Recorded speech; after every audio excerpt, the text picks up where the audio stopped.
Magnus Lowinghorn disliked wearing the little brass badge that said Head Librarian, mostly because it was the size of a postage stamp on a 73-stone Minotaur and tended to disappear in the shag of his cardigan.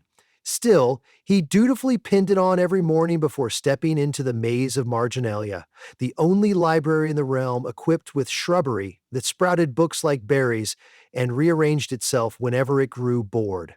He paused at the wrought ivy gate and inhaled the crisp scent of paper, chlorophyll, and panic. Somewhere deep inside the living architecture, a patron was already shouting, "Hello? Anyone?" That meant it was Monday. On Mondays, the hedges woke up feisty. "Time to charge the stacks," Magnus muttered, adjusted his spectacles between his horns, and clopped down the center aisle, a corridor of green walls so tall they tickled the clouds. The maze obligingly parted for him. It knew the rules. Everyone else? Fair game. At the central rotunda, a circular clearing with a single stone desk, Magnus found his assistant perched on a pedestal. Pip was technically a raven, practically a chaos gremlin, and contractually a junior reference page. "Morning, Chief," the bird cawed. "So far, we've misplaced 3 tourists, 1 goat, and the entire poetry section. Also, someone stuffed a sandwich into return slot B. Again," Magnus sighed. "Peanut butter? Looks like pesto this time. Gourmet vandals." Pip fluffed his wings. "Oh, and the inspector's coming?" "The inspector?" "From the Halfling Council of Safety. Name's Pronella Tidyfoot. She's keen on signage." Magnus rubbed the bridge of his muzzle. The council had been threatening an audit ever since a Spriggan spent 14 hours trapped between historical epics and ornamental horticulture. "Oh, all right, first we fetch the lost patrons, then we charm the inspector, then we depest the slot. Typical Monday." "Blessed be bureaucracy," Pip intoned and fluttered off to scout the skies. Lost patron 1, the anxious elf. The maze helpfully provided a squeal as Magnus approached a spiral turn.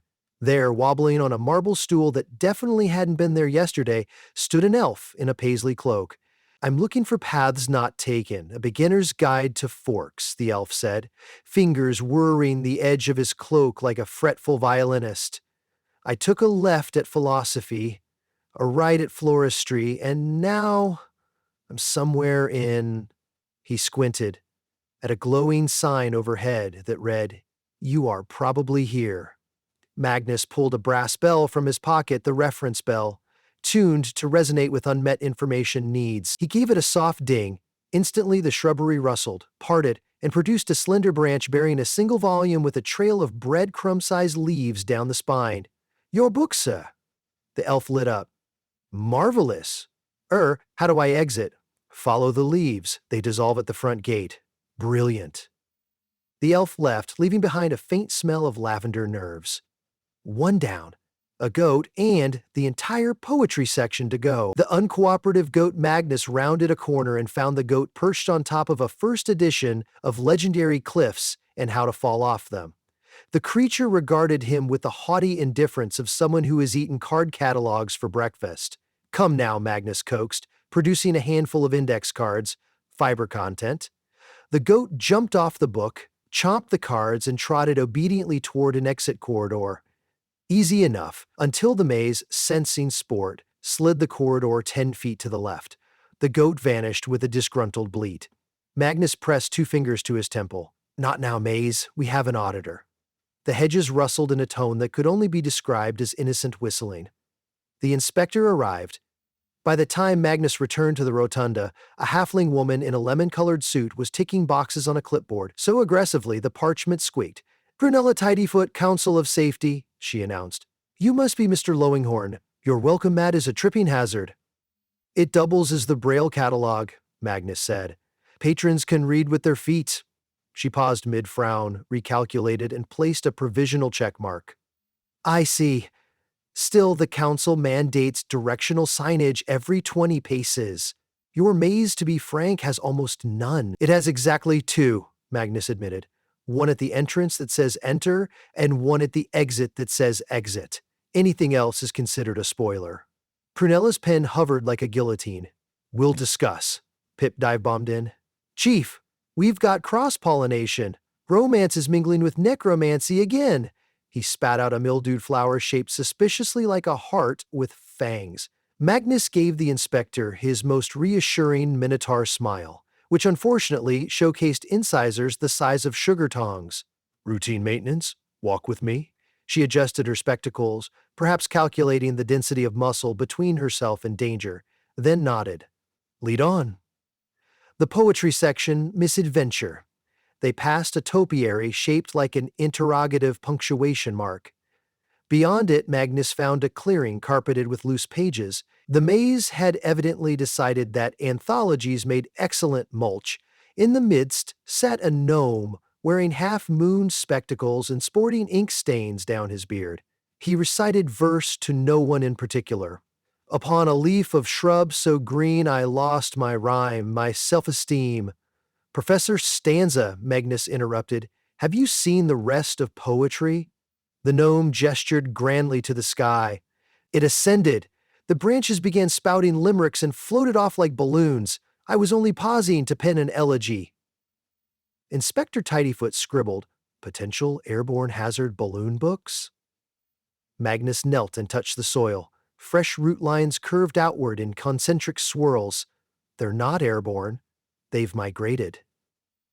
Very well, Maze, time to herd literature. The herding of book shrubs hedge migration was uncommon, but Magnus had protocols. He opened a tea case at his belt and removed a shepherd's crook tipped with a crystal dewy globe. Rotating the globe to 800, he traced a figure 8 in the air. A musical note half bagpipe, half breeze floated out and soaked into the ground. Instantly, runaway poetry bushes shuffled back, snapping loose stanzas like wayward sheep bells and rooted themselves in orderly rows. The inspector blinked. That's rather efficient. The maze respects classification, Magnus said, until it doesn't. And yet, Pip squawked overhead, we have a genre blender in Sector C. Sector C, where romance and necromancy brushed elbows, was notorious. 2 aisles away, Magnus found the evidence. Pink blossoms dripping with glitter, coiling around skull-shaped seed pods. A newly hybridized volume lay on a pedestal. Love You to Death, 50 Shades of Grave. Prunella's eyebrow ascended to improbable altitudes. Magnus pinched the bridge of his nose. Maze, you can't just invent paranormal erotica every time you're bored. The hedges rustled like a teenager shrugging. Solution? The inspector prompted. Pruning shears and stern language. Pip fluttered down, carrying the goat by its collar. Found him in erotica. He was gnawing on chapter 8. The goat bleated unrepentantly. Magnus handed the crook to Pip. Take them back to circulation. Keep the goat occupied with legal thrillers. Paperbacks or hardcovers? Paperbacks, less dental damage. On it. The cynic debacle. They resumed the tour. Prunella halted beside a blank patch of hedge. Directional sign, she said, tapping the green wall. It was there yesterday, Magnus replied. The maze must have transplanted it. What about painted arrows on the floor? We tried that. The floor moved. Her pen scratched doubly hazardous. You need a static system. Magnus exhaled through his nostrils, producing a breeze that ruffled the inspector's papers. Static systems and living mazes mix like oil and angry bulls. Then find compromise, she said, surprisingly gentle. Even labyrinths benefit from a little light. That sentence lodged somewhere between his horns. Light. Of course. The great illumination scheme. Magnus had once read about heliotropic vines, plants that bent toward sources of light. If he could affix glowstones along the main arteries of the maze, the hedges would naturally align toward them, creating consistent corridors. Patrons could simply follow the brightness. He hurried to the storage alcove, emerging with a crate of phosphorescent orbs the size of peaches. Pip trail? Suspicious. What's the plan, Chief? Breadcrumbs of light. We install them on every major junction. The maze will orient accordingly, and the inspector will have her signage organic yet reliable. Brilliant, unless the maze spits them out. Then we bribe it. Magnus produced a watering can labeled Miracle Grow and Gossip. This brew makes plants chatty. Even hedges like a good rumor. Installing chaos for an hour, Magnus, Pip, and a reluctant Prunella wired glowstones to archways. The shrubs initially resisted, slapping away ladders and tangling wires, but a splash of gossipy fertilizer turned them cooperative. Soon they were whispering to one another. Did you hear Oak Section broke up with Willow Annex? Scandalous. Everything was almost serene until a rogue root tripped Magnus. The watering can somersaulted, dousing a row of encyclopedic hedges. Instantly, the bushes erupted with gossip too juicy to contain. They rustled, shuddered, and began to swap positions in a frenzy of rumor-driven square dancing. Patrons screamed as entire genres blurred past. A family of kobolds attached to cooking skidded into comparative theology. The goat reappeared wearing a garland of footnotes. Pip shrieked, "Chief, the maze is speed-reading itself." Magnus sprang up, horns scraping bark. The inspector's hair had gone horizontal from centrifugal force. "Is this normal?" she yelled. "Not since last century." The maze gone mobile. Flow patterns converged on the rotunda, where the maze attempted to reinvent geography every 6 seconds. Magnus steadied himself against the desk.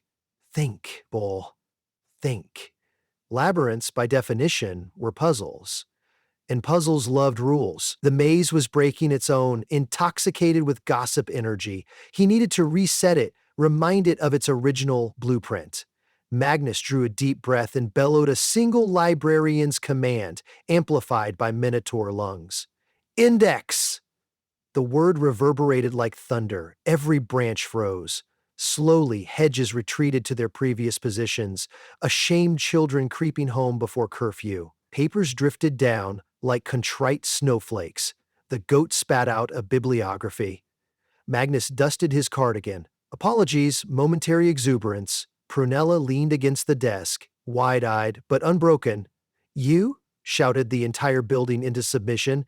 "Occupational skill," Magnus said, "also useful during toddler story hour." The aftermath and apology tour. They spent the next half hour escorting frazzled patrons to exits newly rimmed in soft green light. Low stones held fast, gossip had burned out. The hedges, somewhat hung over, complied meekly. Professor Stanza bowed, praising the cathartic chaos as spontaneous performance art. The kobold family retrieved their souffle manuals, vowing to cook labyrinth-shaped cakes in honor of survival. Even the goat seemed pacified, chewing cud that smelled of endnotes. At last, only Prunella remained. She approached Magnus beneath the atrium of stitch-branch skylights. "Mr. Lowinghorn, I must file a report." Magnus braced for it. "I will note that your facility has unique challenges," she began. "However, your light-guided solution, combined with vocal intervention protocols, constitutes a reasonable safety adjustment. Provided you institute regular hedge counseling to prevent future mass migrations, the Council will grant provisional compliance." Magnus nearly shed a tear into his beard. "Thank you, Inspector." She extended a hand barely the size of his hoof. "And if I may borrow Love You to Death, my book club meets Thursday." 3-week loan period, Magnus said, stamping the due date with a custom heart and skull stamper. "Closing time," dusk painted the maze gold. Pip perched on the desk reading a pictorial manual titled Pruning for Problematic Mazes. "Long day," he remarked. "Rewarding day," Magnus corrected. "No casualties, several rescues, one converted auditor, and the goat didn't eat anything irreplaceable." The goat bleated from the doorway, shooing the defunct welcome mat. "Mostly," Magnus amended. He sat, letting the hush settle a hush, containing flickers of glowstone light, gentle rustle of leaves, and distant pages turning in nocturnal curiosity.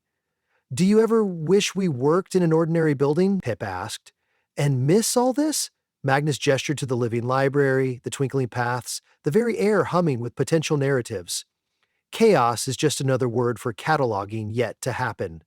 Pip tilted his head. "Philosopher? Are we?" "Librarian," Magnus said, smiling in a very large, very bovine way. "Same thing, really." The maze, evidently pleased, shaped the hedges into a cozy nook around them. It felt, for a moment, like a giant leafy arm draping a blanket across the shoulders of its keepers. "Good night, old friend," Magnus whispered. The leaves whispered back, perhaps sharing tomorrow's rumor. Something about mysteries, flirting with biographies. He'd deal with it in the morning. Magnus unpinned the tiny brass badge, set it on the desk, and stepped out through an arch glowing soft and sure. A promise that even the wildest places can learn to guide the lost home. especially if a determined Minotaur is holding the map.